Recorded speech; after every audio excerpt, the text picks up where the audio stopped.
Terima kasih juga diucapkan kepada pemimpin-pemimpin parti komponen BN yang lain, UMNO, MIC serta pemimpin-pemimpin Friends of BN.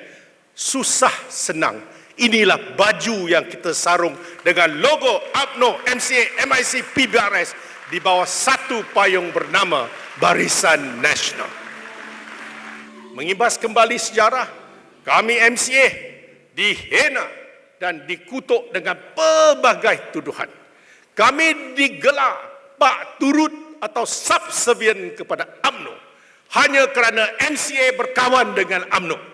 Hanya kerana MCA berpegang teguh kepada perlembagaan persekutuan. Hanya kerana MCA meraihkan kepelbagaian dan hanya kerana MCA sayangkan keharmonian.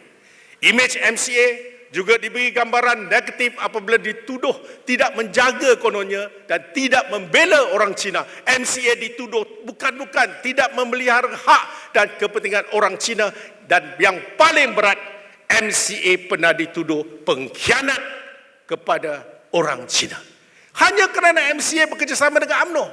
Naratif jahat ini telah ditanam dan didoktrin ke dalam pemikiran orang Cina seawal tahun 70-an lagi, sehingga kemuncaknya pada tahun 2008. Sehinggalah ia turut memberi impak besar kepada Barisan Nasional. MCA memilih keharmonian, menerusi kesederhanaan, pemupukan semangat perpaduan dan keharmonian antara pelbagai kaum yang berbeza bukanlah sesuatu yang mudah.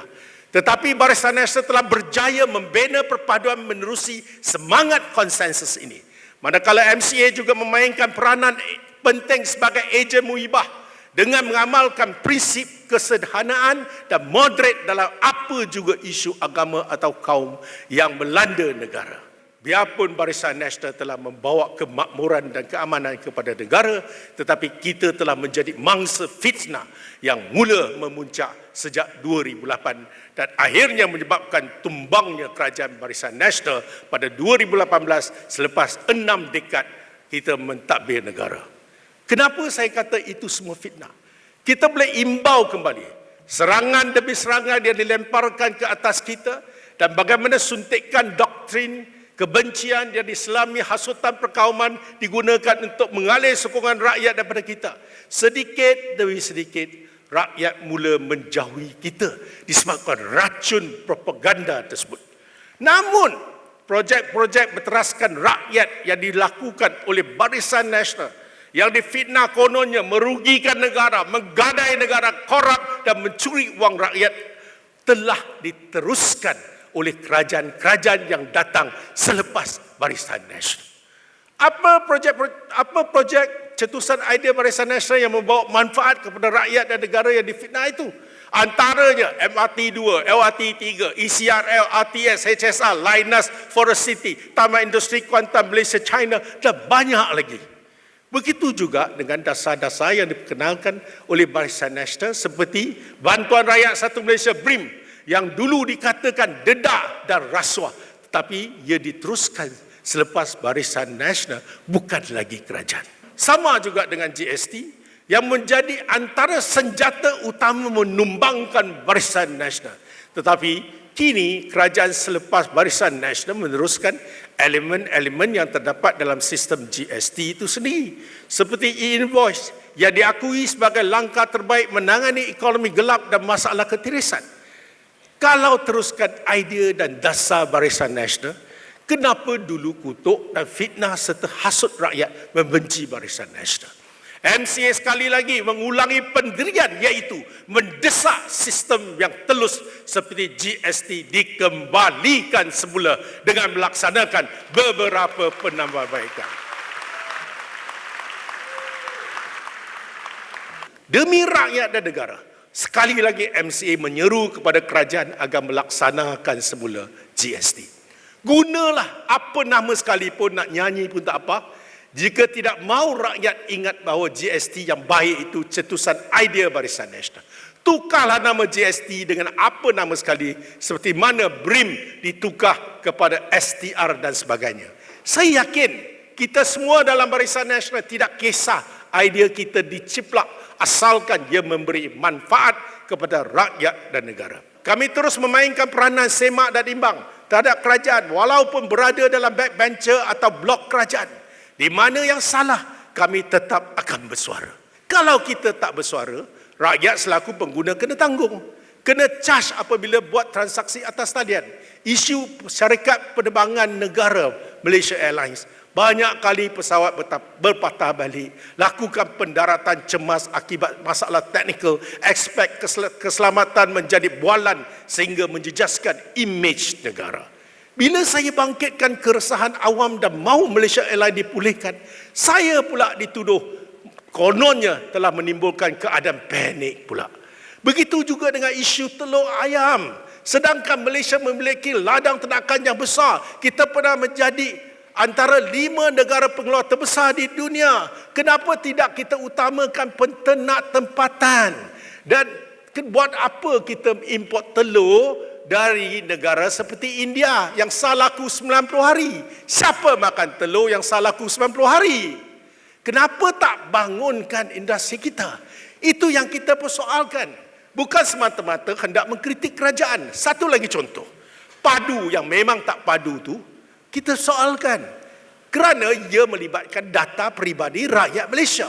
Apa juga isu rakyat, kita akan perjuangkan. Kita tak gentar bersuara. Kita tak takut. Kita jalan terus. Inilah bukti MCA jurucakap rakyat dan bukan hanya mengkritik tanpa asas. Bukan bangkang semata-mata hendak membangkang dan bukan juga menjadikan fitnah sebagai senjata menyerang.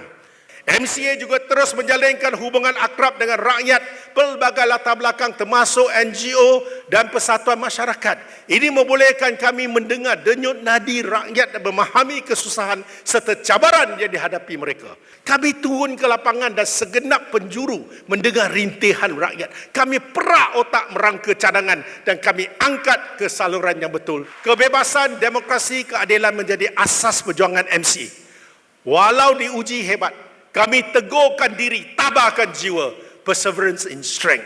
Barisan Nasional merupakan organisasi berstruktur yang berpaksikan kepada agenda rakyat. Selama 6 dekad Barisan Nasional menjadi kerajaan, apa juga dasar dan pelaksanaan yang kita buat pasti demi kebaikan rakyat dan negara. MCA sebagai parti komponen Barisan Nasional yang kedua terbesar sentiasa menghayati semangat Barisan Nasional yang bersifat progresif, inklusif dan moderate. Orang luar boleh cakap apa saja tentang keluarga kita. Tak payah layan. Tetapi buruk baiknya hanya keluarga sendiri yang tahu. Bagi MCA, kita sentiasa komited dalam mencari dan melaksanakan pembaruan dan transformasi dalam usaha mendapatkan semula sokongan dan keyakinan rakyat. Kita tidak boleh mengalah kerana perjalanan ini masih jauh.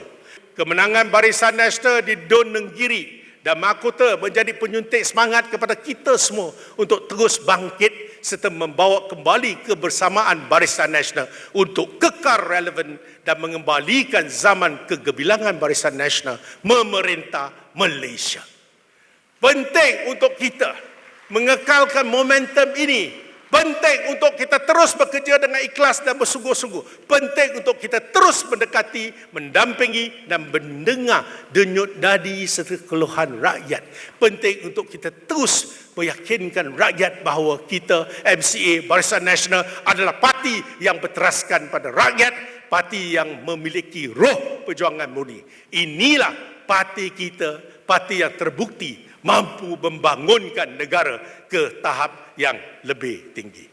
Perwakilan yang saya kasih sekalian, saya mengakhiri ucapan saya dengan 2 rangkap pantun.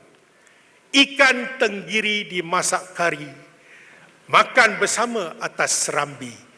Dipukul kanan, dihentak kiri, MCA tetap berdiri berakar umbi. Anak Malaysia jalan seiringan, mengibar megah jalur gemilang. Ayo bersama berpimpin tangan, bawa BN kembali gemilang. Hidup BN! Sekian, terima kasih, thank you, Rumba Nandri. 谢谢我党总会长慷慨激昂的致辞，各位同志们，给最热烈的掌声，我们的总会长。是的，各位中央代表。在这个场合呢，我想借助各位中央代表的掌声、欢呼声，各位，马华在。